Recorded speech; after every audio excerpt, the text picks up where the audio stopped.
Hello' students মই ৰিহান আৰু আজিৰ এই ভিডিঅ'ত মই তোমালোকক ক্লাছ 7ৰ ইতিমধ্যে যি নতুনকৈ সমাজ বিজ্ঞানৰ কিতাপ আহিছে তাৰেই পাঠ 2 নাম হ'ল বতৰ জলবায়ু আৰু ঋতু পৰিৱৰ্তন। এই পাঠটোৰ সকলো প্ৰশ্ন উত্তৰ মই দিম। অনুশীলনী দুটা আছে এই পাঠটোত, অনুশীলনী 1 আৰু অনুশীলনী 2। গোটেই সোপা মই প্ৰশ্ন উত্তৰ তোমালোকক দিম যিবোৰ পৰীক্ষাৰ বাবে ইম্পৰ্টেণ্ট আৰু একেবাৰে সৰু সৰুকৈ আৰু ডাঙৰ ডাঙৰকৈ দুইটা ষ্টাইলতে লিখি আনিছোঁ। কাৰণ এই ভিডিঅ'টো দুই ধৰণৰ ষ্টুডেণ্টে চাই আছা। এক হ'ল টপাৰ যি পঢ়াত বহুত মানে চোকা, 50 ভিতৰত 50 বা 100 ভিতৰত 100 বা 90 40 এনেকৈ পায়। আৰু এটা কেটেগৰী হ'ল সেই ষ্টুডেণ্টৰ যি এভাৰেজ মানে যেনে তেনে পাছ কৰি আছা, 50 ভিতৰত 15 20 বা 100 ভিতৰত 40 50 এনেকৈ বেছি কৰিব নোৱাৰা, সিহঁতে এভাৰেজ। ঠিক আছে, চ' সিহঁতৰ কাৰণে মই সৰুকৈ লিখিছোঁ আৰু টপাৰবোৰৰ কাৰণে ডাঙৰকৈ লিখিছোঁ। গতিকে যাক যেনেকৈ লাগে লিখি ল'বা, কাৰণ সৰুকৈ দিলে কিছুমানে কোৱা ডাঙৰকৈ লাগে, ডাঙৰকৈ দিলে কিছুমানে কোৱা সৰুকৈ লাগে। গতিকে দুইটা ষ্টাইলতে লিখি আনিছোঁ আৰু তোমালোকক মই কৈ দিম পৰীক্ষাৰ বাবে কোনবোৰ ইম্পৰ্টেণ্ট। মই তোমালোকক অনলাইন পঢ়াওঁ, তোমালোকক মই সকলো চেপ্টাৰৰ MCQ দিওঁ, সকলো ছাবজেক্টৰ মাজৰ কুৱেশ্যন দিওঁ। সেইবোৰ কেনেকৈ পাবা, ক'ৰ পৰা পাবা, মই এই ভিডিঅ'টোৰ মাজতে কৈ দিম। গতিকে ভিডিঅ'টো শেষলৈকে চাই থাকিবা। এতিয়া আহা পাঠ 2ৰ প্ৰথম অনুশীলনীটো তোমালোকৰ পেজ নম্বৰ হেৰিত আছে, পেজ নম্বৰ 16 আছে এইটো। ঠিক আছে, এই অনুশীলনীৰ গোটেই প্ৰশ্নবোৰ আমি চাম। এতিয়া এই অনুশীলনীৰ তোমালোকৰ ইম্পৰ্টেণ্টটো গোটেইকেইটাই, কিন্তু মষ্ট ইম্পৰ্টেণ্ট কোনটো কোনে জানা? মষ্ট ইম্পৰ্টেণ্ট হ'ল তোমালোকৰ এই ক নম্বৰটো। ঠিক আছে, বতৰ আৰু জলবায়ুৰ মাজত থকা দুটা পাৰ্থক্য উল্লেখ কৰা। দেন তোমালোকৰ এইটো ইম্পৰ্টেণ্ট, প্ৰথম 6 নম্বৰটো বায়ুৰ চাপ জোখা যন্ত্ৰটোৰ নাম কি? এইটো ইম্পৰ্টেণ্ট, দ্বিতীয় 6 নম্বৰটো বতৰ আৰু জলবায়ু নিয়ন্ত্ৰণ কৰা কাৰকবোৰ কি কি? আৰু এই গ নম্বৰটো ইম্পৰ্টেণ্ট, বায়ুমণ্ডলৰ উষ্ণতাৰ প্ৰধান উৎস কি? ঠিক আছে, এইকেইটা বহুত ইম্পৰ্টেণ্ট, গতিকে চাবা তোমালোকে। এতিয়া গোটেইবোৰ কুৱেশ্যন আনচাৰ চাওঁ আহা আমি। অনুশীলনী 1ৰ ক নম্বৰ প্ৰশ্নটো কৈছে তোমালোকক বতৰ আৰু জলবায়ুৰ মাজত থকা দুটা পাৰ্থক্য উল্লেখ কৰা। চ' মই লিখি দিছোঁ এইটো উত্তৰটো তোমালোকৰ। ঠিক আছে, মই পঢ়ি দিম বাৰু, কিন্তু মই কৈ দিওঁ এভাৰেজ ষ্টুডেণ্টবোৰে এই লাইনটো নিলিখিলেও হ'ব। এই লাইনটো নিলিখিবা, এই যোনটো মই আণ্ডাৰলাইন কৰি দিছোঁ, বাকী গোটেই লিখিবা। আৰু টপাৰবোৰে গোটেই লিখিবা, চেম মই যেনেকৈ লিখিছোঁ। ঠিক আছে, এতিয়া উত্তৰ লিখিবা তোমালোকে। কোনো এখন ঠাইৰ বায়ুমণ্ডলৰ অৱস্থাকে বতৰ বোলে। বতৰ এখন সৰু ঠাইৰ বাবে নিৰ্ণয় কৰা হয়। সৰু ঠাই মানে যেনেকৈ ধৰা তোমালোকৰ গাঁওখন, ঠিক আছে, তেনেকুৱা। ই অতি কম সময়ৰ ভিতৰতে সলনি হ'ব পাৰে। জলবায়ুৰ বিষয়ে লিখিবা। কোনো এখন ঠাইৰ দীৰ্ঘ সময় মানে প্ৰায় 30 বছৰৰ পৰা 50 বছৰ তেনেকুৱা। বতৰৰ গড় অৱস্থাকে জলবায়ু বোলে। ঠিক আছে, বতৰ এখন ডাঙৰ ঠাইৰ বাবে নিৰ্ণয় কৰা হয়। এইটো হ'ব জলবায়ু। ঠিক আছে, বতৰ নহয়, কাৰণ আমি জলবায়ুৰ বিষয়ে লিখিছোঁ ন, গতিকে এইটো জলবায়ু বুলি লিখিবা। ঠিক আছে, জলবায়ু এখন ডাঙৰ ঠাই যেনে ৰাজ্য বা দেশ এইবোৰৰ বাবে নিৰ্ণয় কৰা হয়। গতিকে ধুনীয়াকৈ আনচাৰটো চাই লিখি ল'বা। গম পালা ন আনচাৰটো? আগৰবাৰ দেখাই দিছোঁ মই। ধুনীয়াকৈ এনেকৈ লিখিবা। যাক সৰুকৈ লাগে এভাৰেজ ষ্টুডেণ্টবোৰ, সিহঁতে এই লাইনটো নিলিখিলেও হ'ল, বাকী গোটেই চেম লিখিবা। আৰু পিছত জলবায়ুৰ পৰা এইখিনিলৈকে লিখি ল'বা চাই। ঠিক আছে, এতিয়া আহা খ নম্বৰটো চাওঁ। খ নম্বৰ আমাক কি কৈছে? বতাহে কেনেকৈ এটা অঞ্চলৰ পৰা আন এটা অঞ্চললৈ প্ৰবাহিত হয়? উত্তৰ লিখিবা। বায়ুৰ চাপৰ পাৰ্থক্যৰ ফলত বতাহ সদায় উচ্চ চাপ অঞ্চলৰ পৰা নিম্ন চাপ অঞ্চললৈ প্ৰবাহিত হয়। যাক এই উত্তৰটো সৰুকৈ লাগে এভাৰেজ ষ্টুডেণ্টবোৰ, সিহঁতে কি কৰিবা, বায়ুৰ চাপৰ পাৰ্থক্যৰ ফলত মানে এই দাঁত কালা কৰাখিনি লিখি পেলাই দাই দি দিবা। ঠিক আছে, তেনেকৈ লিখিলেও হৈ যাব। জাষ্ট মানে সৰুকৈ লিখিলে এটা মানে প্ৰব্লেম হয়, তোমালোকক অকণ মাৰ্কছ কমকৈ দিব, মাৰ্কছ কাটাত ভয় থাকে তোমালোকৰ যদি বাইদেউ বা ছাৰ ষ্ট্ৰিক্ট হয়। কিন্তু যিহেতু তোমালোকে অকল পাছ কৰা মন, ইমান মানে টপাৰ হোৱা মন নাই, গতিকে এনেকৈ লিখিলেও একো ক্ষতি নাই। এতিয়া আহা গ নম্বৰটো চাওঁ। বায়ুমণ্ডলৰ উষ্ণতাৰ প্ৰধান উৎস কি? মানে বায়ুমণ্ডলটো গৰম কৰি ৰখা প্ৰধান উৎস কি? কিহে বায়ুমণ্ডলটো গৰম কৰি ৰাখে? উত্তৰ লিখিবা। বায়ুমণ্ডলৰ উষ্ণতাৰ প্ৰধান উৎস হ'ল সূৰ্য। ঠিক আছে, আৰু যাক সৰুকৈ লাগে গ নম্বৰ উত্তৰটো অকল সূৰ্য বুলি লিখি ডায়েৰী দি দিলে হ'ল। মানে অকল উত্তৰ লিখিবা, সূৰ্য লিখিবা আৰু ডায়েৰী দি দিবা। ঠিক আছে, এতিয়া আহা নেক্সট কুৱেশ্যনটো চাওঁ। ঘ নম্বৰ, আৰ্দ্ৰতা বুলিলে কি বুজা? উত্তৰ লিখিবা। বায়ুমণ্ডলত থকা জলীয় বাষ্পৰ পৰিমাণকে আৰ্দ্ৰতা বোলা হয়। মানে বুজি পাইছা কি কৈছে ইয়াত? আমাৰ যে বায়ু, যি আমি উশাহ নিশাহ লৈ আছোঁ, তাত যি পানীৰ সৰু সৰু কণা আছে গেছৰ নিচিনা, ঠিক আছে, সেই কণাবোৰকে কি বুলি কোৱা হয়? আৰ্দ্ৰতা বোলে। ঠিক আছে এতিয়া এইটো আৰু ইয়াতকৈ সৰু লিখিলে নাম্বাৰ নাপাবা গতিকে টপাৰহে হওক বা এভাৰেজে হওক ছেম এইটোৱে লিখিবা এতিয়া প্ৰথম 6 নম্বৰ বায়ুৰ চাপ জোখা যন্ত্ৰটোৰ নাম কি উত্তৰ লিখিবা বায়ুৰ চাপ জোখা যন্ত্ৰটোৰ নাম হ'ল বেৰমিটাৰ যাক সৰুকৈ লাগে এই উত্তৰটো উত্তৰ বুলি লিখি অকল বেৰমিটাৰ লিখি ডাইৰেক্ট দিলে হ'ল দ্বিতীয় 6 নম্বৰ বতৰ আৰু জলবায়ুক নিয়ন্ত্ৰণ কৰা কাৰকবোৰ কি কি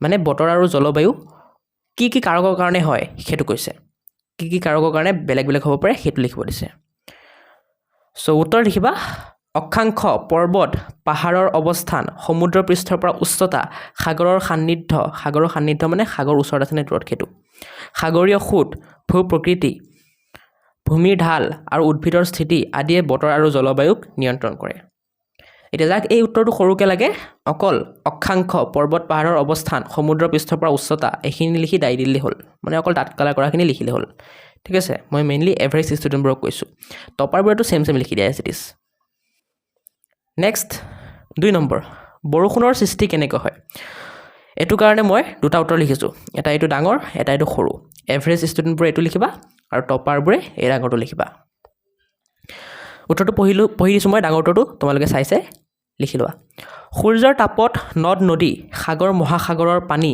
বাষ্প হৈ ওপৰলৈ যায় তাত সেই বাষ্পখিনি লাহে লাহে শীতল হ'বলৈ ধৰে আৰু পানীৰ কণিকালৈ ৰূপান্তৰিত হয় এই প্ৰক্ৰিয়াটোক ঘনীভৱন বোলে এই পানীৰ কণিকাবোৰ ইটোৱে সিটোৰ লগত লাগি ডাঙৰ টোপালত পৰিণত হয় আৰু পৃথিৱীৰ মাধ্যাকৰ্ষণ শক্তিৰ প্ৰভাৱত বৰষুণ হিচাপে তললৈ নামি আহে এনেকৈ বৰষুণৰ সৃষ্টি হয় এই মাধ্যাকৰ্ষণ শক্তি মানে বুজি পাইছা মানে তুমি যদি কিবা এটা বল বা ধৰা এই মানে ৰঙৰ পেঞ্চিলটো মই যদি এৰি দিওঁ কি হ'ব তলত যাবগৈ কিয় গৈ আছে পৃথিৱীৰ মাধ্যাকৰ্ষণ শক্তিৰ ফলত মানে এইটো এটা শক্তি যাৰ সহায়ত পৃথিৱীয়ে নিজৰ ফালে সকলো বস্তু টানে ঠিক আছে গতিকে পানী টোপালো এই শক্তিৰ দ্বাৰা টানে যাৰ কাৰণে আমাৰ বৰষুণ হয় যাক সৰুকৈ লাগে উত্তৰ লিখিবা সূৰ্যৰ তাপত পানী বাষ্প হৈ ওপৰলৈ গৈ লাহে লাহে শীতল হ'বলৈ ধৰে আৰু পানীৰ কণিকালৈ ৰূপান্তৰিত হয় এই পানীৰ কণিকাবোৰ পৃথিৱীৰ মাধ্যাকৰ্ষণ শক্তিৰ প্ৰভাৱত বৰষুণ হিচাপে তললৈ নামি আহে এনেকৈ লিখি দিলে হৈ যাব এতিয়া ষ্টুডেণ্টছ মই যে অনলাইন পঢ়োৱাৰ কথা কৈছিলোঁ সেইটো আজি হ'ল তোমালোকৰ তাৰিখ 9 এপ্ৰিল 2026 আজি ডেটত মই বনোৱা নাই ঠিক আছে মই মোৰ অনলাইন এপ এটা আছে সহায়ক লাৰ্ণিং হাব তাৰ জৰিয়তে মই তোমালোকক পঢ়াওঁ কিন্তু এতিয়া মোৰ সময় কম থকাৰ কাৰণে মই তোমালোকৰ ক্লাছৰ কোৰ্চবোৰ লঞ্চ কৰিব পৰা নাই তোমালোকৰ ছাবজেক্টৰ কোৰ্চবোৰ লঞ্চ কৰিব পৰা নাই কিন্তু আজিৰ পৰা যদি তোমালোকে এবছৰ পিছত এই ভিডিঅ'টো চাই আছা আৰু মোৰ এপত চেক আউট কৰা তেতিয়া পাবা কোৰ্চবোৰ কেনেকৈ চেক আউট কৰিব লাগে কেনেকৈ তোমালোকে ল'বা কেনেকৈ কি কৰিবা এপটো ডাউনলোড দিবা কেনেকৈ সকলো মই এই ভিডিঅ'টোৰ অকণ আগত কৈ দিম তোমালোকে ভিডিঅ'টো চাই থাকা কিন্তু তোমালোকে যদি 9 এপ্ৰিল 2026 ওচৰে পাজৰে চাই আছা তেতিয়া তোমালোকে এই গোটেই নোটছসমূহ পাবা ঠিক আছে তোমালোকৰ এই যে ক্লাছ 7ৰ সমাজ বিচিত্ৰাৰ গোটেই চেপ্টাৰবোৰৰ এই যে মই যে নোটছবোৰ দিছোঁ সৰু আৰু ডাঙৰকৈ এইবোৰ পাবা মোৰ এপত গৈ চেক আউট কৰিব পাৰিবা এপটো কেনেকৈ ডাউনলোড দিবা কিবা কৰিবা মই কৈ দি আছোঁ বাৰু ভিডিঅ'টোৰ মাজতে এতিয়া আহা আমি 3 নম্বৰ কুৱেশ্যনটো চাওঁ বতৰ কাক বোলে বতৰৰ প্ৰধান উপাদান কেইটাৰ বিষয়ে চমুকৈ লিখা এই প্ৰশ্নটোৰ উত্তৰ মই দুটা লিখিছোঁ এটা এইটো ডাঙৰ আৰু এটা এইটো সৰু যাক ডাঙৰটো লাগে ডাঙৰটো লিখি ল'বা আৰু যাক সৰুটো লাগে সৰুটো লিখি ল'বা ডাঙৰটো মই পঢ়ি দিছোঁ কোনো এখন ঠাইৰ বায়ুমণ্ডলৰ অৱস্থাকে বতৰ বোলে বতৰৰ প্ৰধান উপাদানবোৰ হ'ল বায়ুৰ উষ্ণতা মানে বায়ুমণ্ডলৰ গৰম বা ঠাণ্ডাৰ মাপ বায়ুৰ চাপ মানে মহাকৰ্ষণ শক্তিৰ ফলত বায়ুমণ্ডলে ভূপৃষ্ঠত দিয়া হেঁচা আৰ্দ্ৰতা মানে বায়ুত মিহলি হৈ থকা জলীয় বাষ্পৰ পৰিমাণ বতাহ মানে এঠাইৰ পৰা আন এঠাইলৈ গতি কৰা বায়ু বৃষ্টিপাত মানে আকাশৰ পৰা পানীৰ টোপাল হিচাপে পৃথিৱীলৈ নামি অহা পানী ঠিক আছে এতিয়া যাক সৰুকৈ লাগে উত্তৰটো এনেকৈ লিখিবা কোনো এখন ঠাইৰ বায়ুমণ্ডলৰ অৱস্থাকে বতৰ বোলে বতৰৰ প্ৰধান উপাদানবোৰ হ'ল বায়ুৰ উষ্ণতা বায়ুৰ চাপ আৰ্দ্ৰতা বতাহ বৃষ্টিপাত এইবোৰ ঠিক আছে ষ্টুডেণ্টছ ভিডিঅ'টোৰ মাজতে মই কৈ আছোঁ কেনেকৈ তোমালোকে মোৰ পৰা অনলাইন পঢ়িব পাৰিবা তাৰ কাৰণে প্ৰথমে তোমালোকে এই ভিডিঅ'টোৰ ডেছক্ৰিপশ্যন খুলিব জানিব লাগিব ভিডিঅ'ৰ ডেছক্ৰিপশ্যন খুলিবৰ কাৰণে ভিডিঅ'টো সৰু কৰি ল'বা সৰু কৰি ইয়াত মোৰ অপশ্যন এটা থাকিব তাত ক্লিক কৰিবা ক্লিক কৰিলে এনেকুৱা এটা পেজ খুলি যাব এই পেজটোত আকৌ মোৰ লেখা থাকিব এই মোৰটোত ক্লিক কৰিবা এনেকুৱা এটা পেজ খুলি যাব এইটোৱে হ'ল ভিডিঅ'ৰ ডেছক্ৰিপশ্যন ইয়াত তোমালোকে ইনষ্টাগ্ৰাম এটা পাবা ইনষ্টাগ্ৰামৰ লিংক এটা য'ত ক্লিক কৰিলে তোমালোকে মোৰ YourZYZ আছাম ইনষ্টাগ্ৰামটোত পাই যাবা মোক ফ'ল' কৰিবা আৰু তাত যদি কিবা ডাউট থাকে মোক সুধিব পাৰা তোমালোকৰ পঢ়াৰ ৰিলেটেড মই নিশ্চয় ৰিপ্লাই দিবলৈ চেষ্টা কৰিম একদম ফ্ৰী ইয়াত একো পইচা দিব নালাগে নেক্সট মোৰ এটা এপ আছে সহায়ক লাৰ্ণিং হাব বুলি সেই এপটো তোমালোকে প্লে ষ্ট'ৰত চাৰ্চ কৰি ডাউনলোড কৰিব পাৰা নহ'লে ইয়াত লিংক দিয়া আছে এপত ডাউনলোড কৰিব পাৰা সেই এপটোত মই তোমালোকক পঢ়াম তোমালোকৰ ইংৰাজী হওক বা যি ছাবজেক্ট আছে সেইবোৰ তোমালোকৰ মই এটা বেটছ লঞ্চ কৰিম আৰু তাত তোমালোকক সেই বেটছবোৰত মই পঢ়াম ঠিক আছে একদম মিনিমাল ফিজ বহুত কম টকাত পঢ়াম মই গতিকে তোমালোকে গৈ চেক আউট কৰিব পাৰা তাত মই তোমালোকক MCQ নোটছ বা মাজৰ কুৱেশ্যনৰ নোটছো দিম গতিকে চাব পাৰা ঠিক আছে এতিয়া তোমালোকে যদি নাজানা কেনেকৈ ডাউনলোড কৰিব লাগে এপটো কেনেকৈ ইউজ কৰিব লাগে তাৰ কাৰণে এটা টিউটৰিয়েল ভিডিঅ' দিছোঁ মই এই ভিডিঅ'ত ক্লিক কৰি তোমালোকে শিকিব পাৰা কেনেকৈ এপটো ইউজ কৰে ডাউনলোড কৰে এতিয়া তোমালোকৰ যদি পইচা নাই যদি ফ্ৰীতে পঢ়িব বিচাৰিছা তেতিয়া মই ইউটিউবতে বহুত ফ্ৰী ভিডিঅ' বনাই দিছোঁ তোমালোকৰ ক্লাছৰ কাৰণে যেনেকৈ অসমীয়া ইংৰাজী বিজ্ঞান সমাজ বিজ্ঞান গণিত আৰু সেইবোৰৰ লিংক ইয়াত দিয়া থাকিব ঠিক আছে যেনেকৈ ইংৰাজীৰ কাৰণে তোমালোকে যদি ইয়াত ক্লিক কৰা তোমালোকৰ ক্লাছৰ সকলো ইংৰাজী ভিডিঅ' পাই যাবা তেনেকৈ বাকীবোৰ দিয়া থাকিব গৈ পেলাই তোমালোকে চাব পাৰা আৰু মোৰ ছ'চিয়েল মিডিয়াৰ লিংকছ ইয়াত দিয়া আছে হোৱাটছআপ ইনষ্টাগ্ৰাম ফেচবুক ইয়াত ক্লিক কৰি পেলাই মোক ফ'ল' কৰি দিবা ঠিক আছে ষ্টুডেণ্টছ অনুশীলনী 2টো আমি এতিয়া কৰিম কাৰণ 1টো আমি অলৰেডি শেষ কৰিলোঁ এতিয়া অনুশীলনী 1ৰ নিচিনা অনুশীলনী 2ৰো সকলো ইম্পৰ্টেণ্ট কিন্তু মোষ্ট ইম্পৰ্টেণ্ট কোনবোৰ জানা মই কৈ দি আছোঁ চোৱা মোষ্ট ইম্পৰ্টেণ্ট হ'ল তোমালোকৰ এইটো হ'ব ক নম্বৰটো ভাৰতক কি জলবায়ুৰ দেশ বুলি কোৱা হয় দেন তোমালোকৰ এইটো মোষ্ট ইম্পৰ্টেণ্ট হ'ব এইটো ভাৰতৰ পৰিপ্ৰেক্ষিতত বোলা মৌচুমী বতাহৰ এতিয়া আভাস দিয়া বাকীবোৰো আহিব নাহে বুলি নকওঁ বাকীবোৰ অহা চান্স বহুত আছে কিন্তু এইবোৰতো চাই যাবা এই দুটা মই যোনটো এটা কৈছোঁ ঠিক আছে এতিয়া আহা অনুশীলনী 2ৰ প্ৰশ্নোত্তৰসমূহ চাই লওঁ অনুশীলনী 2ৰ 1 নম্বৰ ক প্ৰশ্নটো হ'ল ভাৰতক কি জলবায়ুৰ দেশ বুলি কোৱা হয় উত্তৰ লিখিবা ভাৰতক মৌচুমী জলবায়ুৰ দেশ বুলি কোৱা হয় যাক সৰুকৈ লাগে উত্তৰটো উত্তৰ বুলি লিখি মৌচুমী জলবায়ুৰ লিখি দাৰি দি দিলেই হ'ল খ নম্বৰ তামিলনাডুৰ উপকূল অঞ্চলত খৰালি কিয় বৰষুণ হয় এই প্ৰশ্নটোৰ উত্তৰ এনেকৈ লিখিবা টপাৰবোৰে এনেকৈ লিখিবা আৰু এভাৰেজবোৰে উত্তৰ বুলি লিখি অকলে দাঁত কালাৰ কৰাখিনি লিখি দাৰি দিলে হ'ল মই পঢ়ি দিছোঁ বাৰু তামিলনাডুৰ উপকূল অঞ্চলত খৰালি উত্তৰ পূব মৌচুমী বতাহৰ ফলত বৰষুণ হয় কাৰণ ই বংগোপসাগৰৰ ওপৰেদি আহোঁতে কিছু পৰিমাণে জলীয় বাষ্প শোষণ কৰে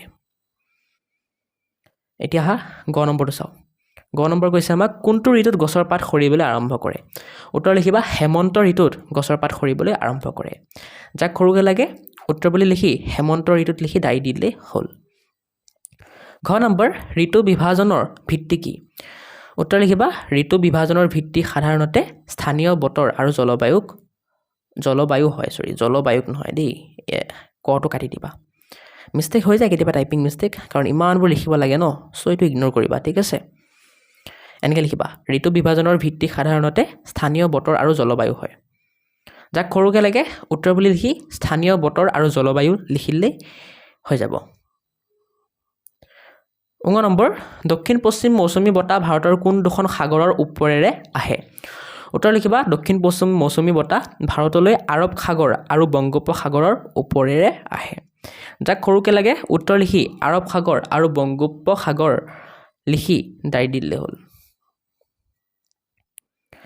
2 নম্বৰখিনি চাওঁ আহা ভাৰতত বিৰাজ কৰা জলবায়ুৰ বিষয়ে এটি টোকা প্ৰস্তুত কৰা মানে ভাৰতত কেনেকুৱা ধৰণৰ জলবায়ু আছে এইটোৰ বিষয়ে এটা পেৰাগ্ৰাফ লিখিব দিছে মই দুটা উত্তৰ লিখিছোঁ এই কুৱেশ্যনটোৰ কাৰণে এইটো ডাঙৰটো কালাৰ নকৰাটো আৰু এইটো কালাৰ কৰাটো হালধীয়া কালাৰ কৰাটো সৰু যাক সৰুকৈ লাগে এইটো লিখিব পৰা আৰু যাক ডাঙৰকৈ লাগে এই ডাঙৰটো লিখিব পৰা মই এটা কাম কৰোঁ ভিডিঅ'টো লং হৈ গৈছে এনেও হয় চ' মই এটা কাম কৰি আছোঁ তোমালোকক দেখাই দিছোঁ তোমালোকে চাই চাই লিখি লোৱা মই আৰু পঢ়ি নিদিওঁ চ' ডাঙৰ উত্তৰটো এইখিনিৰ পৰা ষ্টাৰ্ট হৈছে এইখিনিলৈকে লিখিবা দেন এইখিনিৰ পৰা এইখিনিলৈকে ভিডিঅ'টো প'জ কৰি লিখি লোৱা আৰু সৰু উত্তৰটো ডাইৰেক্টলি উত্তৰ এইখিনিৰ পৰা লিখিবা এইখিনিলৈকে ঠিক আছে এতিয়া 3 নম্বৰ তোমালোকক কৈছে মৌচুমী বতাহৰ এতিয়া আভাস দিব দিছে যি ভাৰতত বয়।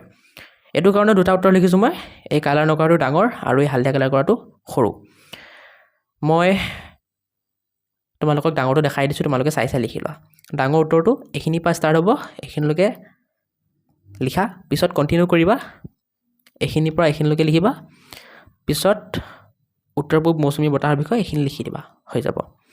আৰু যাক সৰুকৈ লাগে এনেকৈ লিখিবা, প্ৰথমে দক্ষিণ পশ্চিম মৌচুমী বতাহৰ বিষয়ে লিখি ল'বা এনেকৈ, পিছত তাৰ তলতেই উত্তৰ পূব মৌচুমী বতাহৰ বিষয়ে এনেকৈ লিখি দিবা। মই পঢ়ি দিয়া নাই কাৰণ ভিডিঅ'টো নহ'লে বহুত লং হৈ যাব, তোমালোকে চাই লিখি লোৱা, মইতো বহুত পঢ়ি দিলোঁৱেই। বাকী যদি নেক্সট ভিডিঅ'ৰ পৰা সকলো কুৱেশ্যন আনচাৰ পঢ়ি দিব লাগে, তোমালোকৰ যদি প্ৰব্লেম হয় এনেকৈ, তেতিয়া মোক ক'বা, মই বাকী সকলো প্ৰশ্ন উত্তৰ পঢ়ি দিম নেক্সট ভিডিঅ'ৰ পৰা। এতিয়া 4 নম্বৰ, ভাৰতৰ বিভিন্ন অঞ্চলত বৰষুণৰ বিতৰণৰ বিষয়ে লিখা। এতিয়া এইটো উত্তৰ মই দুটা লিখিছোঁ, এটা এইটো ডাঙৰ আৰু এটা এইটো সৰু। যাক ডাঙৰকৈ লাগে ডাঙৰটো লিখি ল'বা, আৰু যাক সৰুটো লাগে সৰুটো। ডাঙৰ উত্তৰটো এইখিনিৰ পৰা ষ্টাৰ্ট হৈছে, এইখিনিলৈকে এটা পেৰেগ্ৰাফ, দেন এইখিনি লিখিবা, লিখাৰ পিছত তোমালোকে এইখিনি লিখিবা, ঠিক আছে, লিখাৰ পিছত হৈ গ'ল, ডাঙৰ উত্তৰটো শেষ। এতিয়া সৰু উত্তৰটো এইখিনিৰ পৰা ষ্টাৰ্ট হৈছে, এইখিনিলৈকে লিখিবা, লিখাৰ পিছত এটা লাইন লিখিলেই শেষ, ঠিক আছে। চ' তোমালোকৰ যিমানখিনি প্ৰশ্ন উত্তৰ আছিল মই গোটেইখিনি সলিউশ্যন দি দিলোঁ, অনুশীলনী আৰু 1, অনুশীলনী 2। চ' ভিডিঅ'টো তোমালোকে লাইক কৰি দিবা, চেনেলটো ছাবস্ক্ৰাইব কৰি দিবা, এটা ধুনীয়া চাই কমেণ্টো কৰি দিবা কেনেকুৱা লাগিল ভিডিঅ'টো। তোমালোকে লাইক, কমেণ্ট, শ্বেয়াৰ, ছাবস্ক্ৰাইব এইবোৰ কৰিলে মোৰ ভাল লাগে, তোমালোকৰ কাৰণে আৰু এনেকুৱা ভিডিঅ' বনাব মন যায়।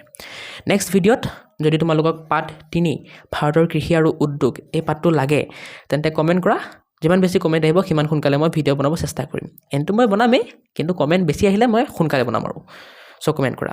বাকী যদি এই ভিডিঅ'ত যোনবোৰ নোটছ দিলোঁ এইটো চেপ্টাৰৰ, তেনেকুৱাই যদি গোটেইবোৰ চেপ্টাৰৰ নোটছ লাগে, এই গোটেই তোমালোকৰ সমাজ বিজ্ঞানখনৰ নোটছ যদি লাগে PDF ফৰ্মেটত, মোৰ এপ সহায়ক লাৰ্ণিং হাব এপটোত দি থৈছোঁ, তাত গৈ চাব পৰা। মইতো ক'লোৱে মাজত কেনেকৈ চাব লাগে, চ' চাবা গৈ পেলাই, ঠিক আছে। বেছি প্ৰাইচ নহয়, একেবাৰে কম প্ৰাইচত মই দিছোঁ, চ' কিনিব পাৰিবা তোমালোকে। ফ্ৰী নহয় কিন্তু দেই, আগতে কৈছোঁ মই কিনিব লাগিব। চ' তোমালোকৰ মা বা দেউতা বা দাদাক কৈ পেলাই কিনি ল'বা।